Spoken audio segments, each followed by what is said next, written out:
പ്രതിപക്ഷ നേതാവും മുൻ മുഖ്യമന്ത്രിയുമായ പിണറായി വിജയന്റെ ഡൽഹിയിൽ നിന്നുള്ള വിമാനയാത്ര മുടങ്ങിയ സംഭവത്തിൽ കേരള ഹൌസിലെ പ്രോട്ടോകോൾ വിഭാഗം ഉദ്യോഗസ്ഥർക്കെതിരെ കടുത്ത അച്ചടക്ക നടപടി വരുന്നു.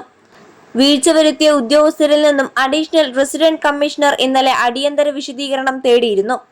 പ്രാഥമിക പരിശോധനയിൽ പ്രോട്ടോകോൾ വിഭാഗത്തിന് ഗുരുതരമായ ഏകോപന പിഴവ് സംഭവിച്ചതായി ബോധ്യപ്പെട്ട പശ്ചാത്തലത്തിലാണ് നടപടി.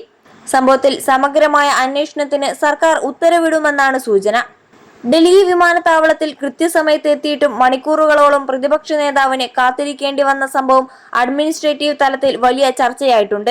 ഉച്ചയ്ക്ക് 2:50 വിമാനത്തിൽ കോഴിക്കോട്ടേക്ക് പോകേണ്ടിയിരുന്ന പിണറായി വിജയന് വിമാനത്താവളത്തിൽ എത്തിയെങ്കിലും വിമാനത്തിൽ കയറാൻ സാധിക്കാതെ വരികയായിരുന്നു. VIP ലോഞ്ചിൽ ഇരുന്ന അദ്ദേഹത്തെ സ്വീകരിക്കാൻ വിമാന കമ്പനി അധികൃതർ എത്താതിരുന്നതാണ് ആശയക്കുഴപ്പത്തിന് കാരണമായതെന്നാണ് ഔദ്യോഗിക വിശദീകരണം. ഇതിനെ ഗൗരവത്തിൽ മുഖ്യമന്ത്രി VT സതീശൻ എടുത്തിട്ടുണ്ട്. വീഴ്ച വരുത്തിയവർക്കെതിരെ നടപടിയുണ്ടാകും. ഒരു മുൻ മുഖ്യമന്ത്രിയും ക്യാബിനറ്റ് പദവിയുള്ള പ്രതിപക്ഷ നേതാവുമായ വ്യക്തി യാത്ര ചെയ്യുമ്പോൾ പാലിക്കേണ്ട മിനിമം പ്രോട്ടോകോൾ പോലും ഇവിടെ പാലിക്കപ്പെട്ടില്ല എന്ന ആക്ഷേപം ശക്തമാണ്. വിമാന കമ്പനിയുമായി മുൻകൂട്ടി ബന്ധപ്പെട്ട് ബോർഡിംഗ് നടപടികൾ ക്രമീകരിക്കേണ്ടത് കേരള ഹൌസിലെ പ്രോട്ടോകോൾ വിഭാഗത്തിന്റെ ഉത്തരവാദിത്തമാണ്. പ്രതിപക്ഷ നേതാവിനെ യാത്രയാക്കാൻ കേരള ഹൌസിലെ ഉദ്യോഗസ്ഥർ വിമാനത്താവളത്തിൽ എത്തിയിരുന്നെങ്കിലും കൗണ്ടറുകളിലെ ഏകോപനത്തിൽ ഇവർ പരാജയപ്പെട്ടുവെന്നാണ് വിലയിരുത്തൽ. യാത്ര മുടങ്ങിയതിനെ തുടർന്ന് വിമാനത്താവളത്തിൽ മണിക്കൂറുകളോളം കാത്തിരിക്കേണ്ടി വന്ന പിണറായി വിജയൻ പിന്നീട് രാത്രി 7:10 മറ്റൊരു വിമാനത്തിലാണ് കോഴിക്കോട്ടേക്ക് തിരിച്ചത്. 21 ലക്ഷത്തോളം സന്തുഷ്ടരായ ഉപഭോക്താക്കളും 2 ലക്ഷത്തോളം തിമിര ശസ്ത്രക്രിയകളും പൂർത്തിയാക്കിയ മലബാറിലെ ഏക കണ്ണാശുപത്രി Al Salama high hospital, hospital road, Perinthalmanna. CPM കേന്ദ്ര കമ്മിറ്റി ഓഫീസായ AKG ഭവനിൽ നടന്ന പോളിറ്റ് ബ്യൂറോ യോഗത്തിൽ പങ്കെടുക്കാനാണ് വ്യാഴാഴ്ച അദ്ദേഹം ഡൽഹിയിലെത്തിയത്.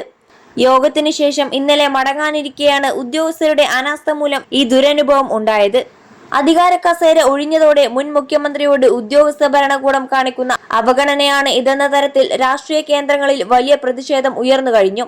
മുഖ്യമന്ത്രിയായിരുന്നപ്പോൾ എല്ലാ സൗകര്യങ്ങളും ഒരുക്കാൻ മത്സരിച്ചിരുന്ന പ്രോട്ടോകോൾ വിഭാഗം പദവി മാറിയപ്പോൾ ഇത്രയും ഗുരുതരമായ വീഴ്ച വരുത്തിയത് യാദൃശ്ചികമായി കാണാൻ കഴിയില്ലെന്ന വിമർശനമാണ് ഉയരുന്നത്. ഉത്തരവാദികളായ ഉദ്യോഗസ്ഥരുടെ ഭാഗത്തു നിന്നും മനഃപൂർവ്വമായ വീഴ്ചയുണ്ടായോ എന്ന് അന്വേഷിക്കണമെന്ന ആവശ്യവും ശക്തമാണ്. പ്രതിപക്ഷ നേതാവ് എന്ന പദവി ഭരണഘടനാപരമായി ഏറെ പ്രാധാന്യമുള്ള ഒന്നാണ്. അങ്ങനെയുള്ള ഒരു ജനപ്രതിനിധിയുടെ യാത്രയെക്കുറിച്ച് വിമാന കമ്പനിയായ ഇൻഡിഗോയ്ക്ക് ഔദ്യോഗികമായി മുൻകൂട്ടി അറിയിപ്പ് നൽകാൻ അധികൃതർ മറന്നത് അതീവ ഗൗരവത്തോടെയാണ് ഉന്നത ഉദ്യോഗസ്ഥർ കാണുന്നത്.